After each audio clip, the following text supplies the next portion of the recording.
Здравейте YouTube, аз съм Александър Христов и днес ще ви покажа как тренирам. Това, което виждате тук е пример на тренировъчна програма, която съм направил така, че да е еднаква абсолютно всяка седмица. И чертичките, които виждате за нагоре, надолу и хикс, си имат значение. Съответно, чертичката за нагоре означава, че правим горна част, чертичката за надолу означава, че правим долна част и хикса означава, че почиваме в този ден. Като в случая понеделник горна част, вторник долна част, сряда горна част, четвъртък почиваме, петък долна част, събота горна част и неделя почиваме. Като това не е най-оптималният начин да тренираме. Просто искам да обясня някои важни неща и това как аз тренирам. И разбира се, после ще ви покажа как вие може сами да си изработите тренировъчен план. Започваме с понеделник, който е ден за горна част, но фокусът е върху гърдите. Тоест, най-тежко ще тренираме за гърди, като тук ще ползваме между 80 и 90% от максималното тегло, което ще може да вдигаме за упражненията. Като аз правя основни упражнения. Тук говорим за лежанка, дъмбел преса и флайс, който не е на машина. Като се стремя, когато тренирам гърди, ако съм правил лежанка на плоска пейка, да отида да правя дъмбел преса, която ще е на повдигната пейка. И обратното, т.е. ако съм започнал с дъмбел преса на плоска пейка, ще отида на повдигната лежанка. Като това не винаги го спазвам, все пак фитнеса понякога е по-пълен и няма да е изненадващо, ако отида на плоска лежанка и после отида на горна лежанка. Но самата идея е, че лежанката е упражнение, което ни дава сила. Все пак там може да се натоварим повече.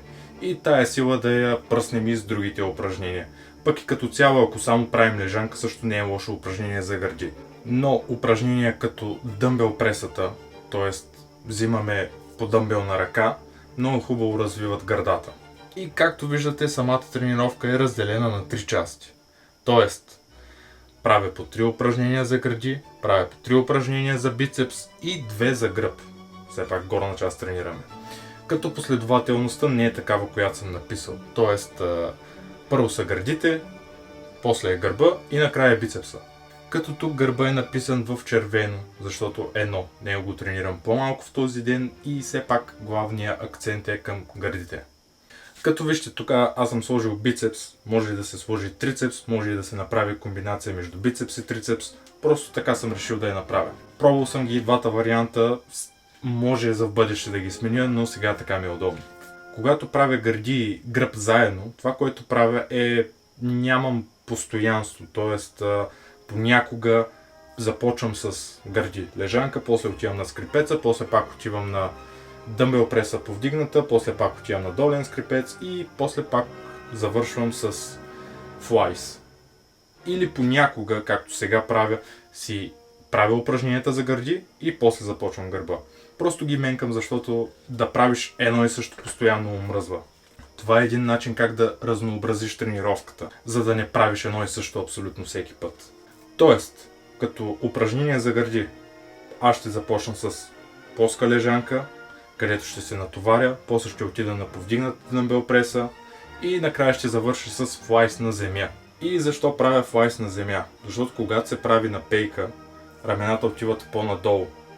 Тоест, шанса да ги контузим е по-голям. Докато когато ги правим на земя, си имаме ограничител, който не ни позволява да слезем по-надолу. Тоест е много по-безопасно. И разбира се, някои правят флайсове и на кабели, като това също не е грешен вариант на упражнението. И после като отида на гърба, това, което правя е горен скрипец и после отивам на долен скрипец. И вече идва време за бицепса, като тук отново се стремя да правя основни упражнения.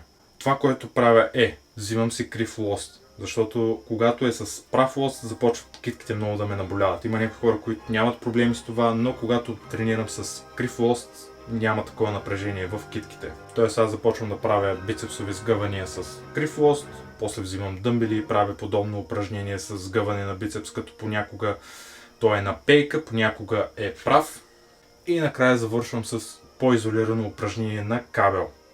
И тук не съм го написал, но реално аз всеки ден, когато ходя на зала, тренирам корема. Тоест правя по 2 упражнения в края на тренировката за корем. Като после ще кажа защо и как помага това реално. Като вторника е ден за крака.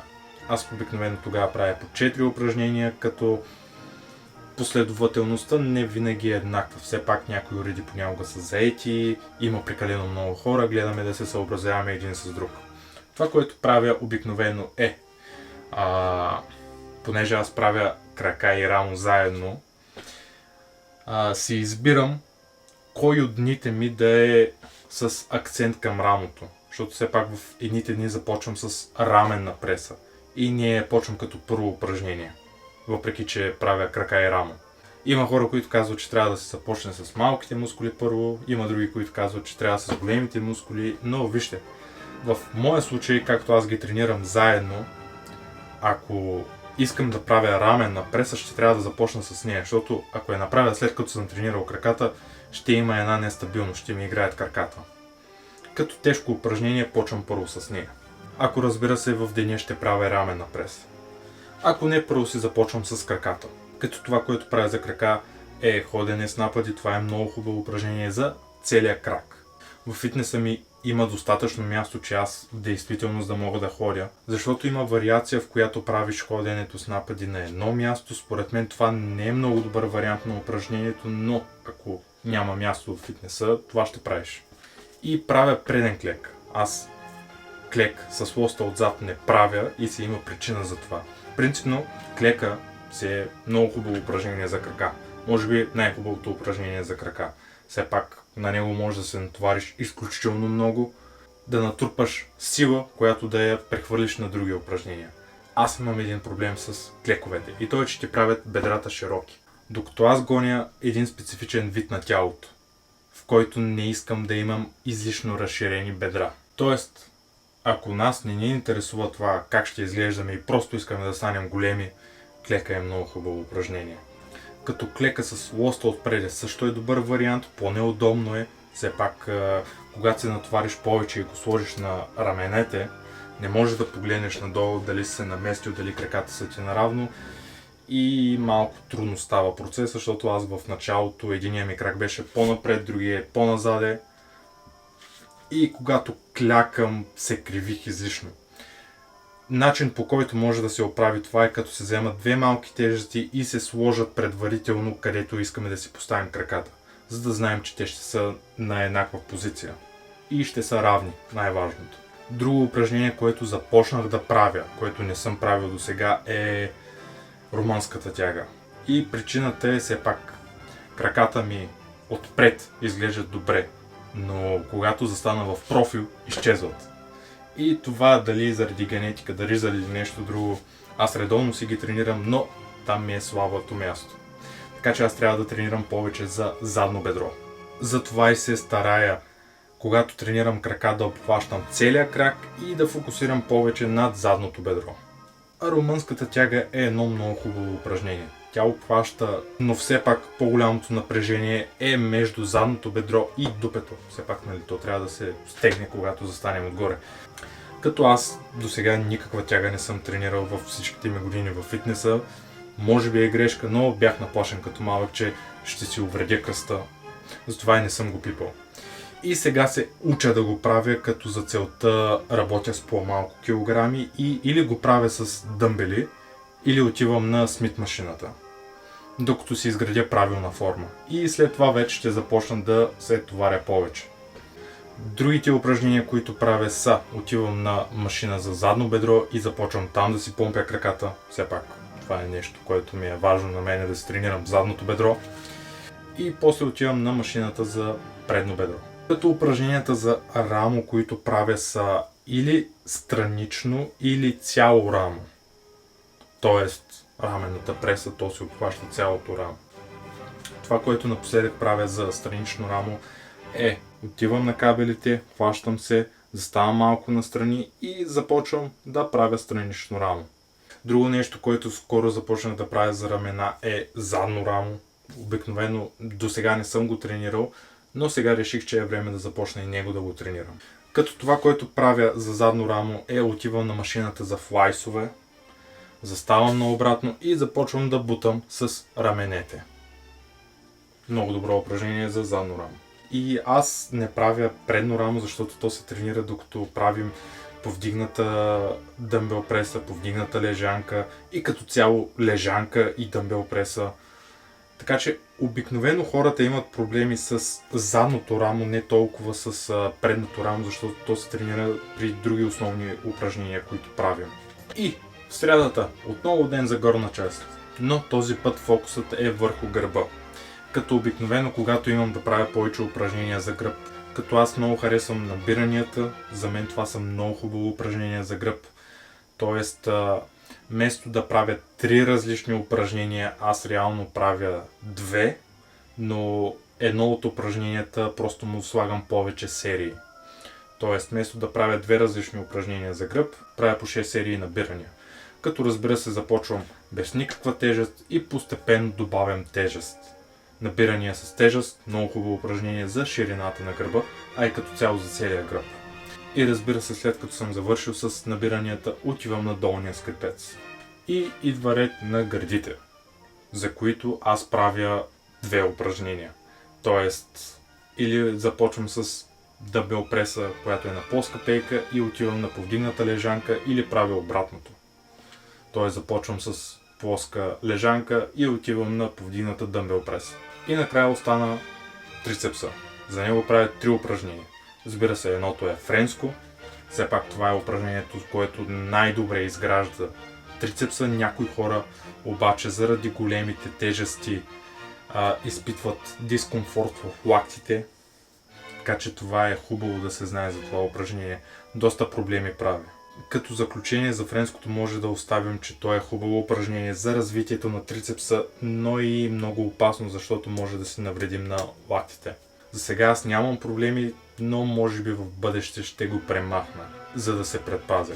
След като завърша с френското, правя същата вариация на упражнението, но с дъмбели. Като целта е дъмбелите да са по-леки, но повторенията да са повече. И това, което финално правя за трицепс, е отивам на кабелите, взимам си кабела без абсолютно нищо на него и започвам да опъвам. И разбира се, тук никъде не е написано, но завършвам с корем. Абсолютно всяка тренировка. И след почивката в четвъртък започваме петъка с долна част, за която този път правим 3 упражнения за крака, които са едни от изброените. Тоест обикновено аз винаги правя ходене с напади и обикновено правя тяга след това. Не винаги упражненията са едни и същи и следвам някаква последователност точна, но гледам да се стремя на това да тренирам или цял крак, или задно бедро. Като упражненията за рамо отново са подобни като миналия път, но вместо да правя раменна преса прав, аз отивам или на Смит машина, или на повдигната лежанка, като си повдигам пейката още повече и започвам да правя рамо. Като ползвам, разбира се, по-малко килограми от раменната преса. Все пак рамото е малък мускул и му трябва изключително малко, за да се натовари. Тоест, все пак ние през цялата седмица малко или много го натоварваме, дори и като не правим рамо. Все пак, когато правим лежанки, дъмбел преси, то пак е в бутащите мускули. Нали, когато правим лежанка, тя не е само за гърди, тя хваща рамо и трицепс. И вече от начина, по който го правим и от формата ни зависи в кой мускул отива повече. И има хора, които като правят лежанка, им се напомпват трицепса, пък гърдите почти не могат да си ги усетят, защото не се прави по правилен начин. Също така, когато някои хора се натоварят с прекалено много килограми, се развалят формата и лактите им отиват много настрани и започват повече рамената да товарят, отколкото гърдата.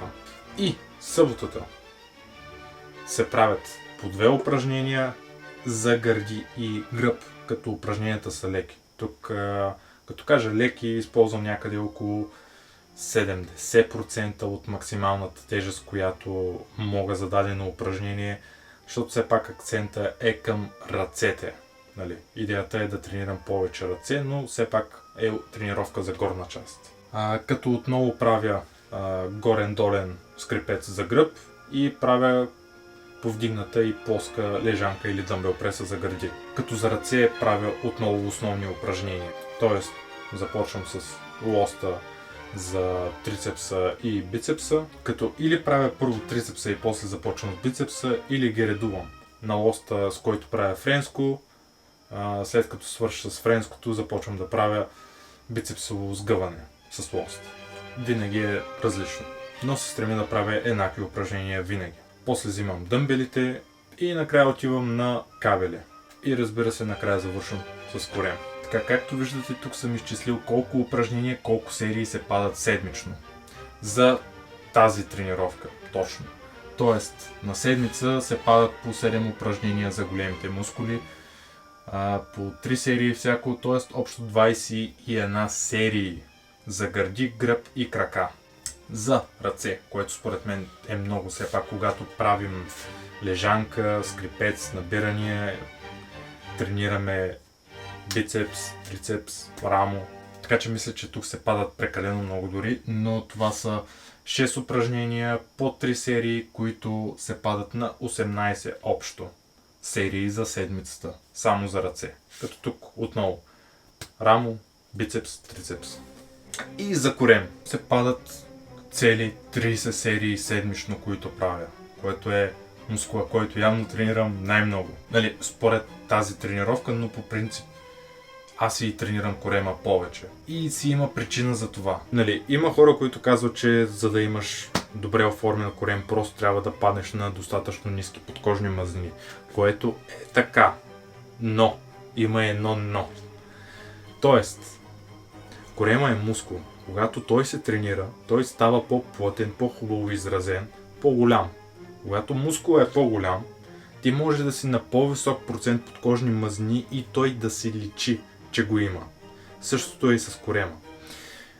Примера за това мога да дам, когато започвах моята трансформация 30-дневна. Аз бях 84 някъде килограма и се виждаше как бях с шкембе. След 30-я ден бях паднал на 80 кг и нещо и корема ми беше добре оформен. По-добре от сега. Сега съм 85-6 кг и корема ми е добре оформен. Точно защото го тренирам всеки ден. Не всеки ден. Когато ходя да тренирам в зала, го тренирам. Друга причина, нали, аз нищо не взимам, просто съм качил тези килограми, защото почнах да приемам и креатин. Тоест, в тялото ми се задържа повече вода. Нали, не съм толкова чист, колкото бях, когато завърших предизвикателството, но задържам мазнини в гърдите, в ръцете, в корема много малко. И според мен една от причините е защото го тренирам на по-често. Затова той седи по-чист. Нали. Другото също е генетика. Все пак аз имам по-мазни крака и дупе. Но все пак тялото би трябвало да разпределя мазнините горе-долу равномерно. В моя случай, когато не го тренирам, той се омазнява лесно. Когато го тренирам често, се омазнява по-трудно. Магия. И така се получава, че аз на повече килограми също имам добре изразена преса. Така че това е нещо като лайфхак, който може всеки да пробва, който се съмнява, че не работи. Като тази тренировка тук не е оптимална, защото обема е много и почивката е малко. Нали?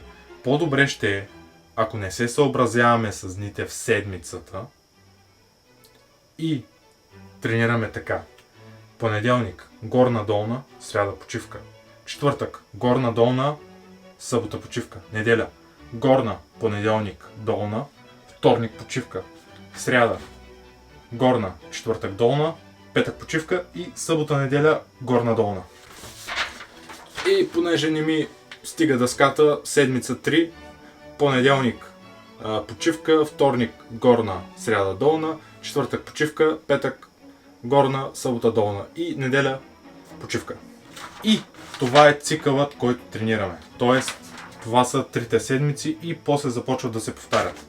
Тоест, след 3 седмици четвъртата ще е като първата. Така даваме на тялото достатъчно време да си почине, дори и да тренираме по-тежко. Според мен това е по-добрия вариант. Но, ако тренираме по този начин, всяка седмица ще е еднаква. Като разбира се, ние може да си направим тренировката както искаме. Не е задължително да тренираме горна-долна част. Примерно, много добър сплит е push-pull legs, т.е. бутащи, дърпащи крака. И ако искаме да тренираме 6 дена в седмицата, ще си направим един почивка и после пак ще повторим. Бутащи, дърпащи крака. Ако искаме да е 5 дена в седмицата, това, което може да направим е бутащи, дърпащи крака, почивка, горна, долна част. Добър вариант. А ако искаме да тренираме 4 дена в седмицата, може да го направим горна, долна, почивка, горна, долна, почивка. Може да го направим push, pull, legs и цяло тяло след почивката. Ако искаме, примерно, нямаме толкова много време да тренираме, но все пак искаме да правим добри тренировки. Говорим за 3 тренировъчни дни в седмицата. Може да го направим така. Цяло тяло, почивка, цяло тяло, почивка, цяло тяло. И пак си има една значително добра тренировка. Разбира се, тя ще трябва да е с по-голям интензитет. Все пак тренираме по-рядко и трябва да стимулираме мускула да расте. Защото ние това правим като тренираме. Ние стимулираме мускула да расте. Като се приберем, хапваме и му помагаме, даваме му условията той да се развива и докато спим, той реално расте. Нали? Колкото и да се напомпаме в фитнес залата, колкото и големи да се чувстваме, тогава мускула не расте. Тогава той се разпада. Така че как ще тренираме, това си е напълно до нас. Аз съм забелязал, понеже наскоро почнах да работя с хора и повечето тренират по един определен начин, а именно както са тренирали преди културистите. Тоест, понеделник е ден за гърди, вторник е ден за гръб, сряда ръце, четвъртък крака и петък пак гърди или ръце или нещо такова. Нали? Идеята е, че тренират по 2 мускула на ден и един път в седмицата, като аргумента е, че на мускула му трябва една седмица за да се почине. Това според мен би работило, ако не сме натурални, защото тогава процесите са малко по-различни, но вижте, аз нито ползвам, нито разбирам стероиди, така че не мога да говоря за това. Но, когато сме натурални, е хубаво да тренираме мускула по-често. Някой казва, че трябва да се тренира на 48 часа по-голям мускул.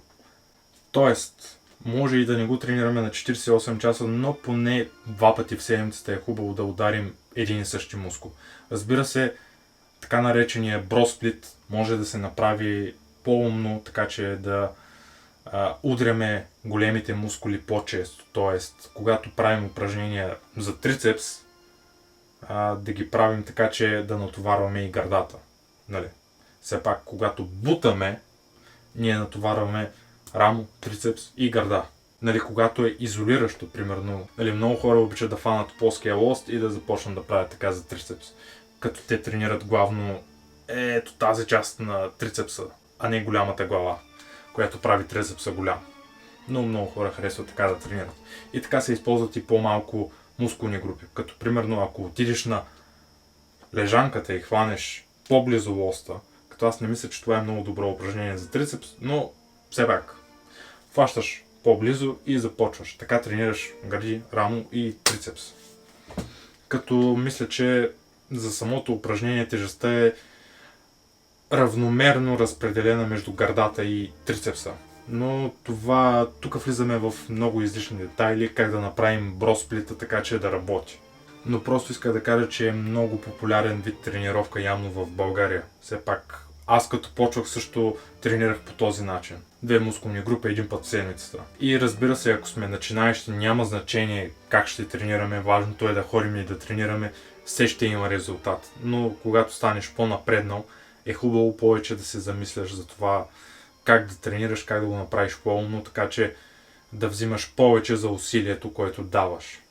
Докато като си в началото, ти просто трябва да даваш някакво усилие и ще получиш нещо замяна като резултат. Като разбира се, пак ако тренираш по-умно, ще получиш повече резултат. Но тогава според мен е по-важно да се научиш как да тренираш, да научиш основите и да изградиш правилните навици. Така че тогава е по-важно просто да тренираш, ако си начинаещ. Вече ако си по-напреднал, тогава вече трябва да се замислиш за по-сложните концепции.